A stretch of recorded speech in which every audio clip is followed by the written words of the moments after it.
hybrid body lab. I'm also an associate professor in the human-centered design department. And it has really been an honor for my lab to be hosting Lauren Hooks, our artist in residence for 2026. And in this talk, Lauren, she will be presenting the work that she has conducted in our lab over the past 2 months. And so by way of introduction, Lauren, she is based in Atlanta, Georgia. She is a hair artist and also a stylist, especially focused on the art of braiding. And I think what's very unique about Lauren is, in addition to her very, very impressive technical skills, she blends cultural storytelling and also this deep sense of personal and cultural expression into her work. And so it's been just a real privilege for us to have her here in the lab and for us as researchers in wearable technology to also really learn from her perspectives in how we should or also should not design the future of these devices. And so with that, I will hand it over to Lauren. She will be giving her talk on AI, ancestral intelligence. So Lauren, the mic is yours. Thank you.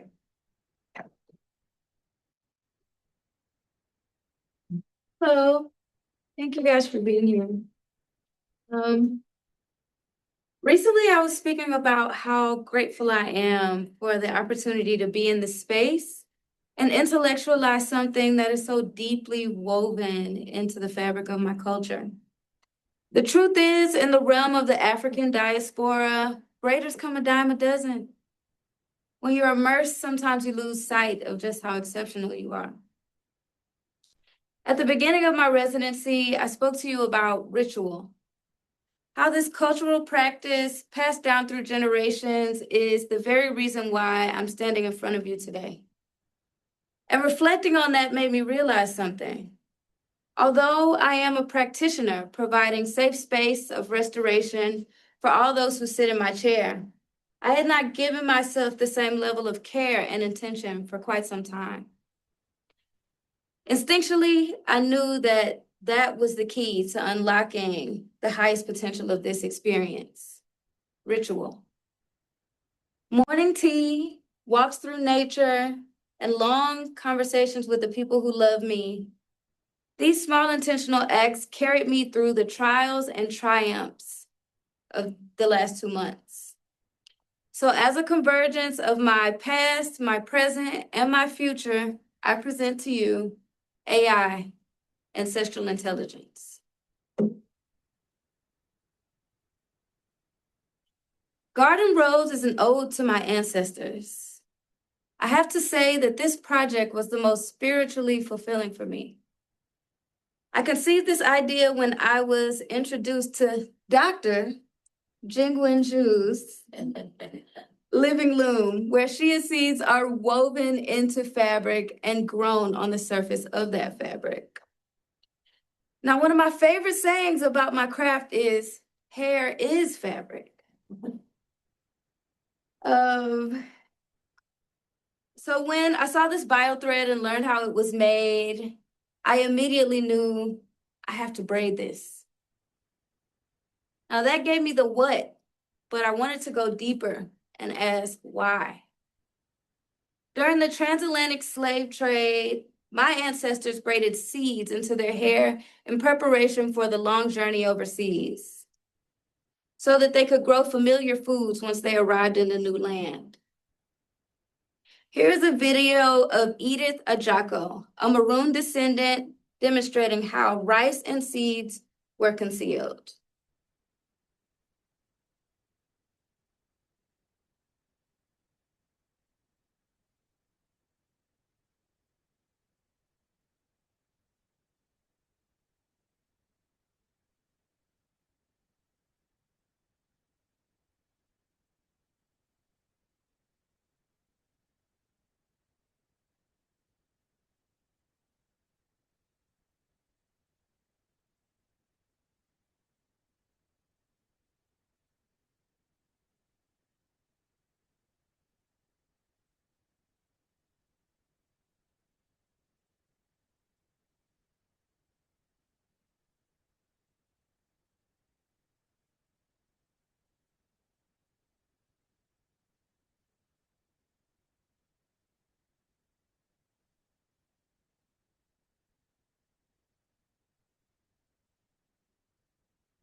Through those practices, crops like rice, yams, black-eyed peas, okra, and watermelon made their way to the Americas. Later, enslaved women would use these same practices in pursuit of freedom. For my ancestors who began this as an act of survival and self-determination. Here I stand as your daughter, growing seeds into a crown of glory, this time as an act of veneration and gratitude. As I started to study the biothread used in Living Loom, I realized pretty quickly that it wasn't going to work. It was far too delicate to withstand the tension needed to persist a braid. But I was determined to bring this vision to life. After more conversations with Jingwen, we decided to develop a flexible biofilm that could be molded to fit the curves of the head during the braiding process.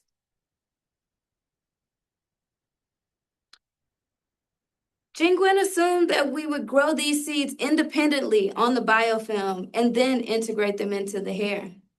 But I had a different idea.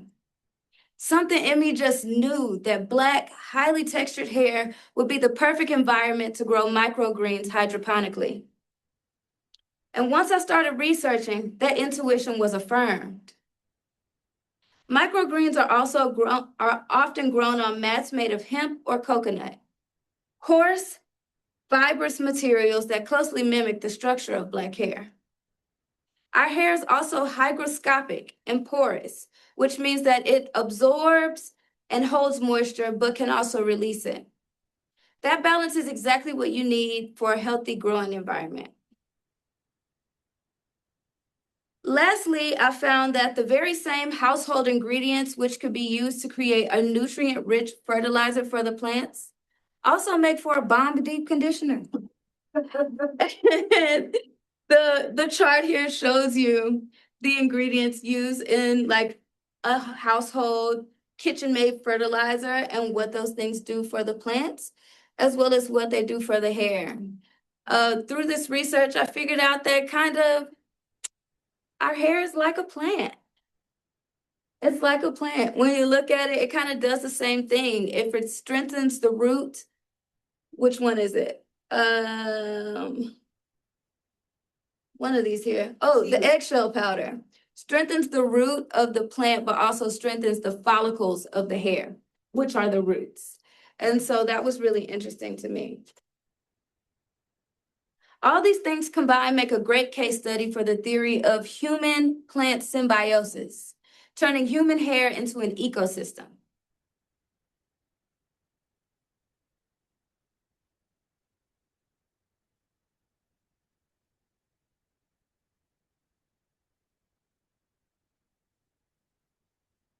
Two weeks ago, as I was braiding these seeded rows into a human hair wig, I was so nervous.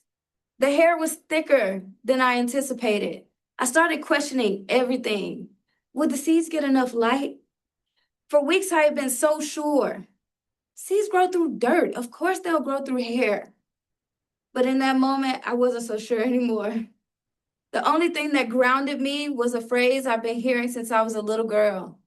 You reap what you sow. You reap what you sow. You reap what you sow. I asked everybody to pray for my little plants. And just as I believed,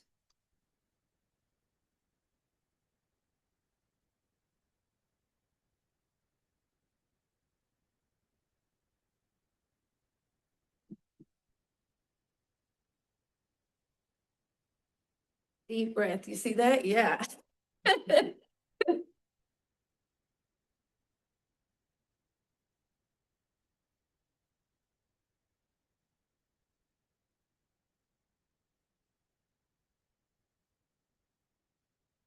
I want to grow some collars on my head. Well, let's see what we can do. In my ancestral garden rows, I planted chia, purple cabbage, arugula, kohlrabi, but most importantly was the faith of a mustard seed that carried me through. I've never had a green thumb, but with Jingwen's guidance and my faith in Black hair, I made it happen.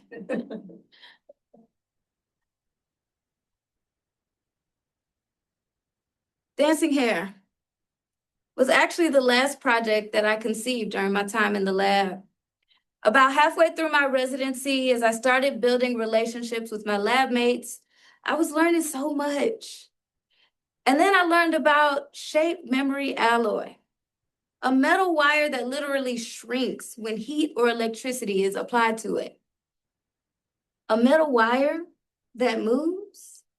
Immediately, I was like, okay, I gotta make these braids dance. Think Medusa. But that's not exactly how the material works.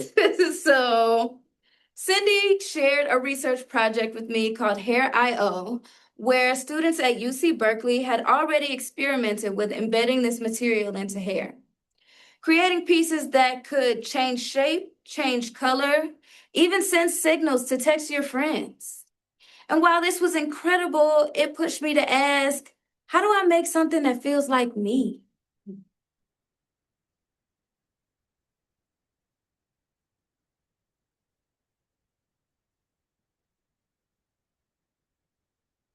At Hybrid Body Lab, this same technology is used in a project called EdemaFlex. So one day I asked if I could try it on. For someone who works with their hands, that feeling of assisted compression and relief was a game changer. And just as my massage ended, I had an idea. The headache headband, an undetectable wearable head massage for women on the go, using compression to target acupressure points on the head and relieve migraines. I was convinced this was it. I pitched the idea during our weekly meeting and oh, is there sound? Again, you can turn this sound up here. I just had a meeting with my PhD advisor. Hold on.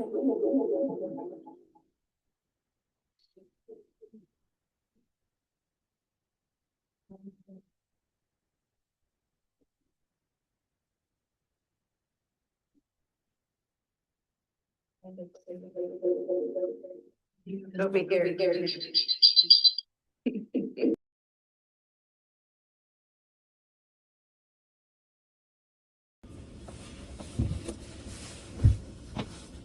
So, I just had a meeting with my PhD advisor about the projects that I'm working on here and how they're coming along, and just some tweaks in my process and my design process. And here I was, I came into this experience intent upon providing solutions and innovations for women, for Black women, and creating, using the technologies here in the lab that will solve problems for me in the salon.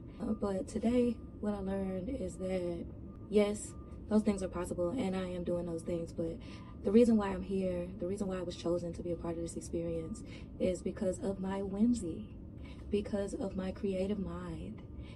I was so stuck on being practical and presenting something that the everyday person could use that would be, undetectable. And what they want from me is for me to use my creative mind, to use the vision that I have when it comes to the aesthetics and the beauty of hair, and combine it with the technology that they're using to create something that hasn't been seen, to create something that only I could conceive.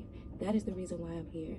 So I guess what I'm saying is, don't forget why you're here. Like, don't forget your superpower, and to use that superpower to bring about the dreams that you have and the things that you envision. Like, through the journey of developing and growing and learning, don't ever forget your superpower.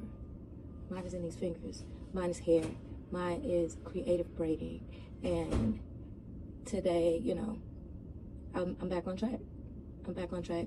Ideas still flowing, problems still getting solved, but we're gonna do it in a beautiful way that highlights both my art and the work that's being done here in the Hybrid Body Lab.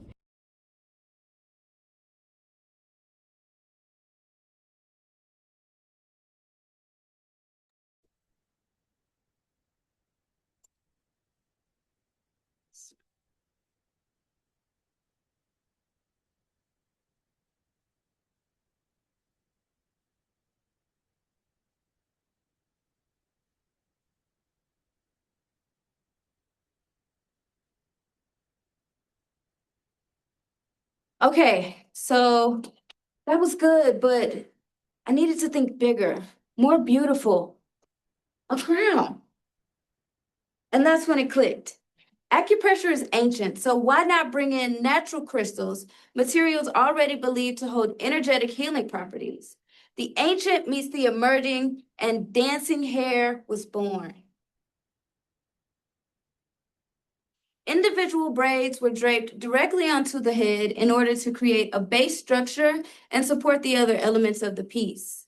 Shape memory alloy coils are embedded throughout the braids and beads, connected to a hidden system that sends rhythmic electric signals, triggering compression within the coils. Wen Yi, who is the EdemaFlex lead, assisted me with all the wiring, as well as programming and connecting the control board.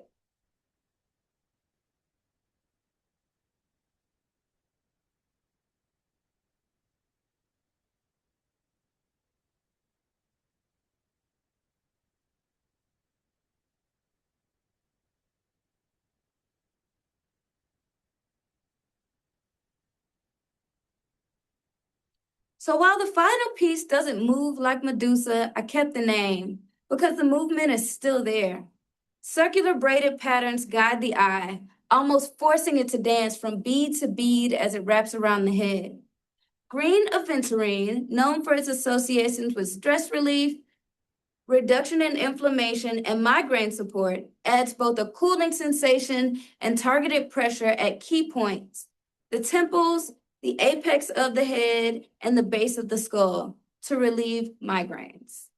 Challenging the phrase, "heavy is the head that wears the crown," dancing hair reimagines a crown as something that is both adornment and functional.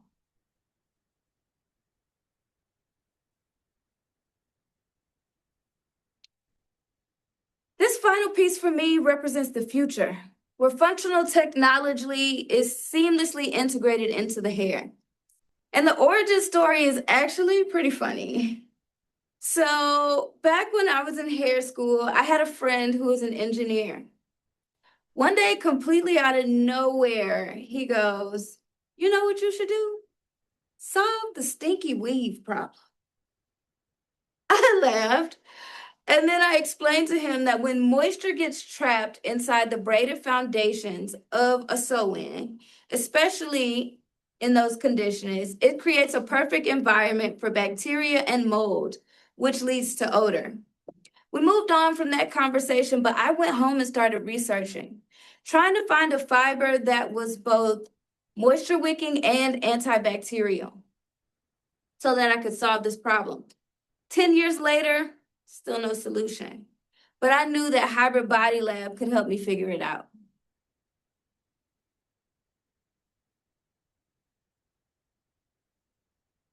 We started with a simple idea. What started as a simple idea, a fiber that changed color based on the presence of moisture, quickly evolved into something much more complex. Jean Gwen introduced me to the idea of using conductive thread to measure electrical resistance within the braid structure. I'm sure a lot of you are thinking, well, what does that even mean? Essentially, when three conductors are arranged in parallel and properly insulated, resistance stays high. But when moisture is introduced, resistance drops because water conducts electricity and allows those currents to move freely. If that still sounds too abstract, think about stepping in a puddle of water where a live wire was also. You don't have to touch the wire. The electrical current will travel to you through the water. That's the principle. Our first prototype was a small clip-in comb. I added conductive tape to 3 teeth, making sure that they didn't touch. A few drops of water, and we had a proof of concept. But an external comb just didn't feel fully integrated. So next, we braided silver-coated nylon thread directly into the hair, using the hair itself as insulation. This allowed us to measure resistance deep within the braid structure, as well as across a much larger area than a small comb could. It was tedious, As you just saw here, every stitch, I had to make sure that those threads remained insulated by the hair. But once we connected it to the system, it worked. Shout out to Peen Song, the Skin Link Master, for designing the hardware and helping me with testing at a moment's notice. So that's the science, but now comes the art. Even though the sensing threads are embedded, we still needed to house the hardware. And the challenge was the entire system is built to detect moisture, but the hardware can't get wet.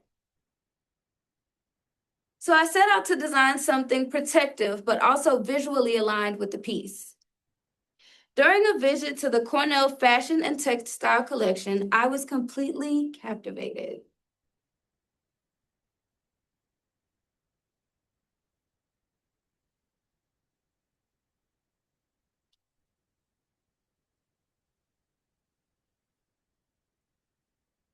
But what really stayed with me was a drawer of decorative combs. And toward the end, there was one piece that stood out, an African ply na. I had seen them in research, but never in person. That became the blueprint. I designed the form, and Rito translated it into a 3D mode, creating what is now the Crown Sense Afro Pick.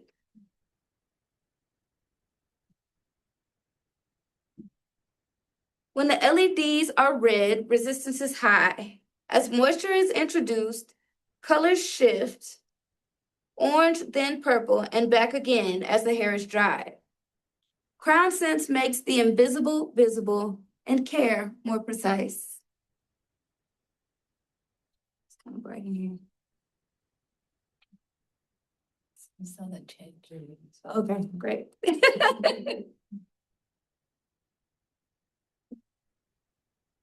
So I changed, and then there you go. It changed back.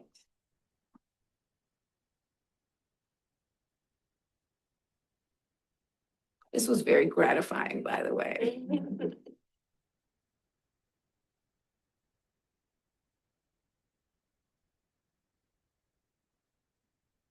Now that you have seen what I was able to do in just 9 weeks, I'm sure you're wondering what's next.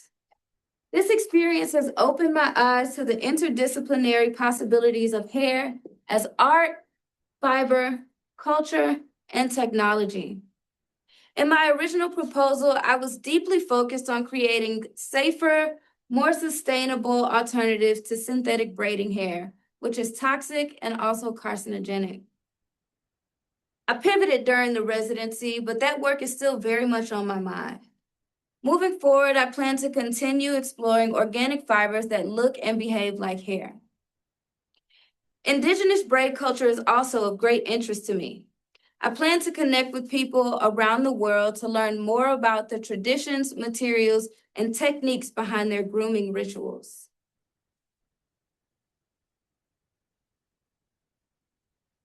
So thank you all for being here, both in person and online. It has truly been an honor to explore the future of this ancient craft in this space. To the Hybrid Body Lab, thank you for your generosity, your collaboration, and your care. Cindy and Jingwen, thank you for choosing me and for supporting me. I'm sorry. There's something in my throat. Okay. What's happening? Thank you for choosing me and supporting ideas that may have sounded a little wild at first. You show me what's possible when creativity meets research and iteration. Jingwen and Rito, today does not happen without you. Thank you for walking me through every detail with patience and compassion. To my family, my mom and my aunt who are here today, as well as my sister and my grandmother, thank you for believing in me, even when you maybe didn't even really understand what this was all about. And to my friends and clients back in Atlanta, thank you for your support, your patience, and your listening ears, even when it meant you couldn't get your hair done. I love you all. Thank you.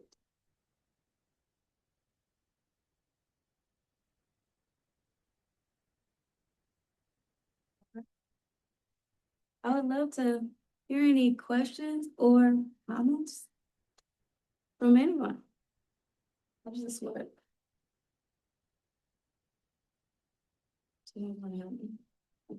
Whether I need the chat. Hi. Hi, what inspired you to do this? To do the Um, residency. Sorry. Okay. So I have been looking for an opportunity to express what I do more as an artist than just like a traditional hairstylist. Also, when I heard about this opportunity with the Hybrid Body Lab, it really piqued my interest because hair and technology have gone hand in hand since the beginning of time. You know, you went from having rollers to curling irons. First, the curling irons needed to be heated in a stove, and then they got a cord and you could plug them in the walls. People stopped wanting to use the clicker. They took the clicker off, and now you have a wand. And so I was really excited at the thought of being a part of that tradition, combining hair and technology and taking the craft into the future. Yeah.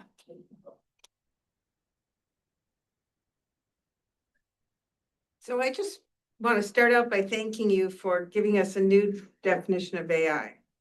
And I mean this actually very sincerely, because think about these two differences in the words, artificial versus ancestral. I mean, it practically brings me to tears that I just think it's a wonderful conceptual underpinning for all of this, and a conceptual underpinning that we all should be moving forward, instead of this distraction that we're going through right now. So thank you for that. I mean, that's really great. Could you talk a little bit more about this? You said the original problem that brought you here had to do with sustainability and finding this toxic notion of artificial Oh, synthetic hair. hair. Okay, so braiding hair is synthetic. It's called Kanekalon. It's essentially a plastic. Recent research within the last probably 5 years has revealed that has a ton of toxic ingredients that are also carcinogenic, and can be transferred like via the skin to the wearer. I think that a lot of Black women had a feeling that this might be an issue. A lot of us have allergic reactions to the hair, but nobody knew exactly why. And then someone, took it into a lab and figured out, oh, this is awful. And is it particular to trying to mimic artificial black hair? Or do we have that same problem with artificial hair? Any hair? Yeah, my sister wears a wig, and So is it synthetic? Do you know? Well, that's an important distinction. yeah, There are human hair wigs, and there are also wigs that mix human, it's called a master mix, that mix human and synthetic hair. My research hasn't focused so much on synthetic hair as a whole, but braiding hair, which is made to feel more coarse and mimic, Black hair. right. Mm-hmm. So I appreciate that. And then again, just thank you for the courage to transition. I mean, that's classic, excellent design thinking. I mean, you're standing here, I'm a designer by training in architecture and design. And I'm thinking, she picked up all of this in 9, I mean, you're a natural designer. I mean, that you can embrace these concepts, that you have the courage to pivot, in your perspectives and your explorations. I'm so thrilled that Cornell got to have you here. Thank you so much. It's a wonderful output of work. Thank you. Thank you. Yes. Thanks so much. For someone who has natural hair locks, it was enlightening to hear the scientific aspect and creative aspect of it. I just wondered, what about this experience for you that will inform, or will it how you do business when you go back home with your clients or in general? So, I don't know that it'll directly inform how I deal with my clients. It might inform them not seeing me as often because I really, really love this work. The opportunity to um use my brain and also my technical abilities side by side was so fulfilling. And I want to do more of that. So I have been kind of planning out just like a broad research, I don't know what you would call that area. What I said about art, culture, fiber, and technology, that's something that I really plan on delving into.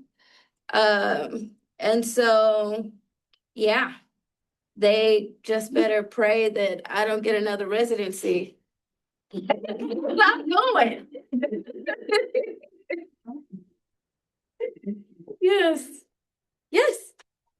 First of all, I'm really impressed about like how you've done like so far for like 9 months, like I mean like 9 weeks, yeah. Yeah, I've like watched you throughout the your journey and then like I'm really impressed by what you did. I'm just like curious about your personal connection to hair because like I personally don't have any connection to my hair. Like I feel like I just considered hair just as like thing that I need to like um have it neat or like cut or anything like that. Like I didn't have any connection to like what functions do hair have to me. So like I was curious about like what personal connection do you have to hair that like motivated you to use it as a tool that's you use it in the arts. So, my connection to hair began in like fourth grade. I had really long hair, and my lovely mother here was not the best hairstylist. I she, bless her heart, she could do the basics. She kept me looking, beautiful and neat. But I wanted extravagant hairstyles. This was at the time, you guys are young, but like this was at the time of Alicia Keys and Allen Iverson when extravagant braids were at the top of pop culture. And I wanted those looks, but she couldn't do it. So I sat down in front of a mirror one day and just figured it out. From there, it kind of just became a continuous exploration of what new thing could I do with my hair. It was a personal expression. I see hair as identity. I believe that when we meet a new person, or even as we walk down the street, the hair is kind of the first and sometimes the only thing that you see. And based on that, you get a little bit of an idea of who that person is. And so, yeah, it's just always been very interesting to me. Character building and building identity through hair is something that I'm very interested in. And so this was just another level to that practice. Also, I think when young Black girls grow up like me, 62 years ago, some of the earliest memories I have is sitting down on the floor between my mother's knees with that hot comb. Yes. And it was on the stove. And I could never quite figure out how she knew when to take it off, not to burn out all my hair. Yeah. And then there was that, and then there was, well, I gotta go to camp, so now I gotta get a relaxer on my hair so I can straighten it out and I can work with it on my own at camp. And so we've all, especially Black women, have had this interesting relationship with our hair that starts when you're little, because you gotta go to school looking good. Oh, yes. And I remember, because I grew up here in Ithaca, going to Northeast school, and they would have these lice checks, and they couldn't unbraid my hair because Mama braided it. Right. And so we start with the relationship with our hair, and we sort of evolve as we grow as women and men, I'm sure also, into what we like and what's comfortable for us. But there's always that historical connection to our mothers. You know what? That's true. And I think also adding on to what you said, that because there is a level of difficulty involved, with tending textured hair. I think that we become much more connected to it just because of the fact that we have to spend time with it. With straighter hair, you know, it's very easy to just brush, brush, brush and go. We don't get that option. You know, we're at least an hour, at least 20, 30 minutes every time we do our hair. And so I agree with you that that is a big part of the relationship between Black women and their hair, for sure. You talk a little bit more about what it was like to work with people in other disciplines, Mhm. you know, the technology of having to solder these things and work through it and just, I mean, that's a unique experience, being able to cross those disciplines. It was so hard. It was very hard. Like I said, I started braiding and doing hair when I was like 10 or 11 years old, and I was good at it pretty quickly. So it had been a long time since I wasn't just automatically good at something. And I got here and they graciously prepared all these modules for me to learn about the basics of the work that they do in the lab. And I struggled. It really required elevated level of discipline and focus from me. And it also it gave me a higher like it made me understand better what I could do with these things.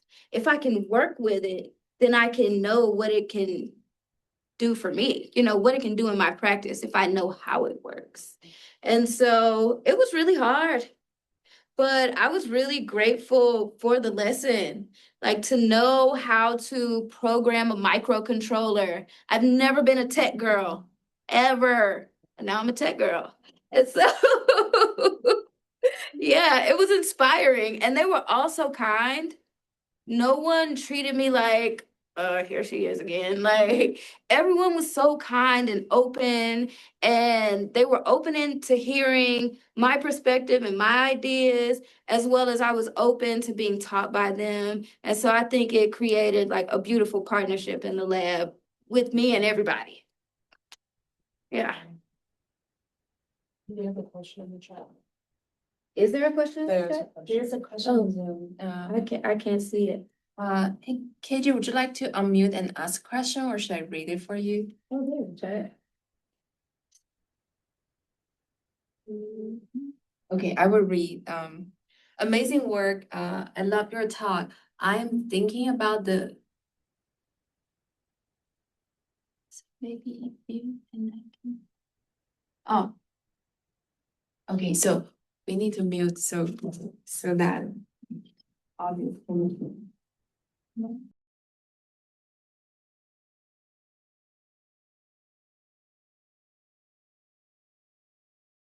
Oh, okay. Can y'all hear me? Yes, no.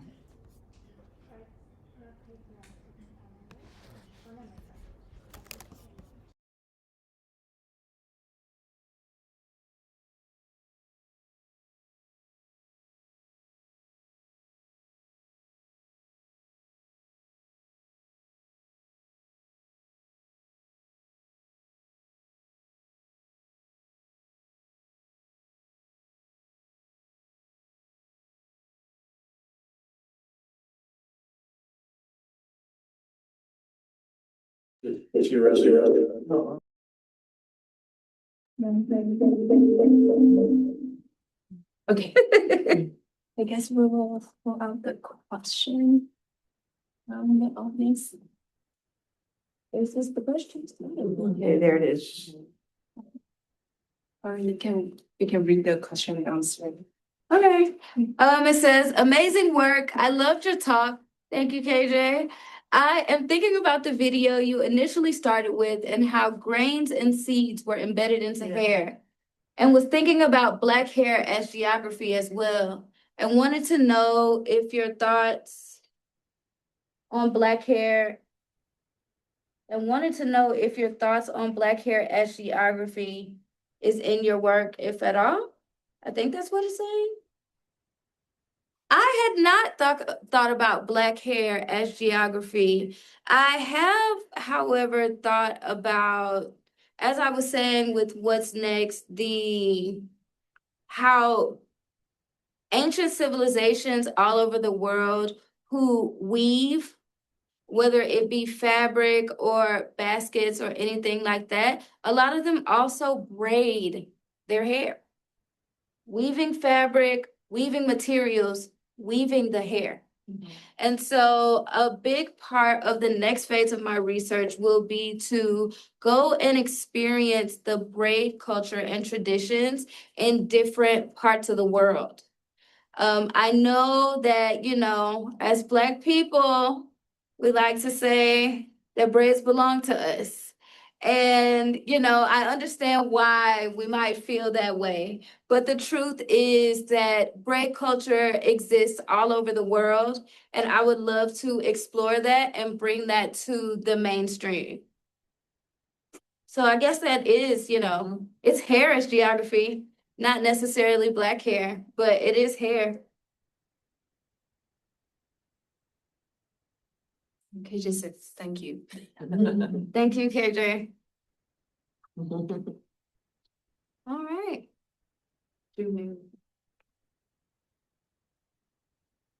Oh, no, that's just the same. Thank you.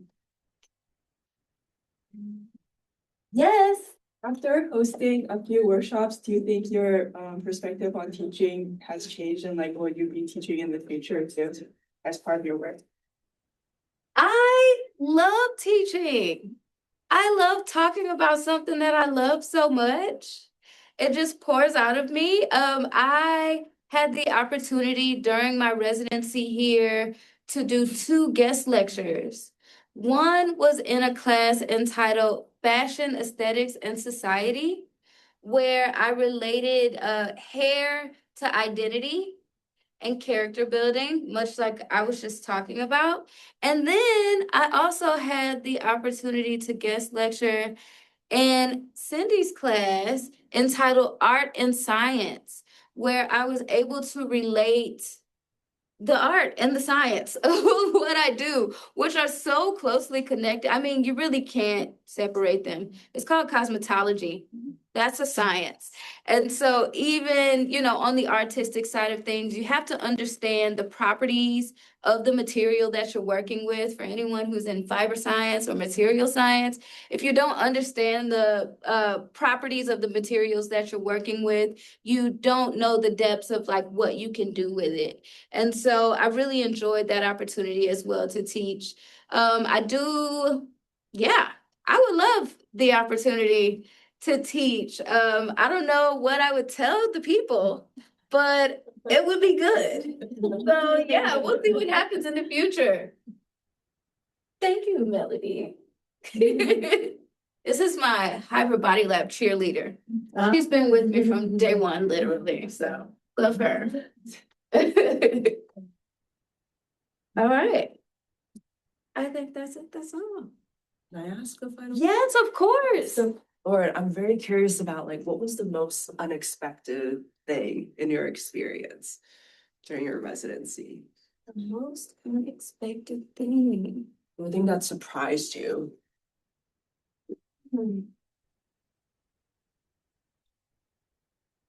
My capacity to learn new things outside of my typical wheelhouse. To be honest, when I, accepted this residency and in preparation for this residency, I really thought that I would be like walking hand in hand with a person in the lab, like from the beginning to the end, and we would be like buddies and partners, and we would do everything together, and I would do the art and they would do the science.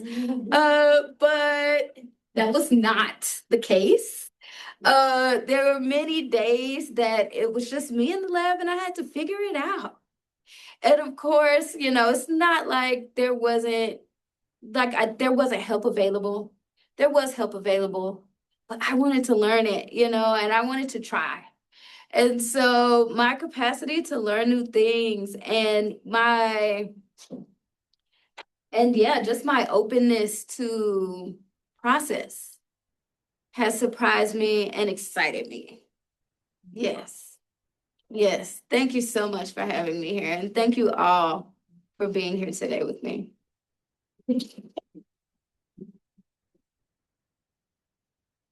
So I'll throw an idea out. If you haven't had, you've been a pretty busy girl for 9 weeks. I know that. I can see that. If you haven't had a chance to journal, and I don't keep a journal, it's always felt too self-conscious to me, but when I know the power of it, the little that I do it. If you haven't had a chance to keep a journal, the first thing you do is debrief yourself, write it all down, get it all out. What you just said, transcribe, I mean, hopefully Yeah. this is being transcribed, get it all down. And then you need to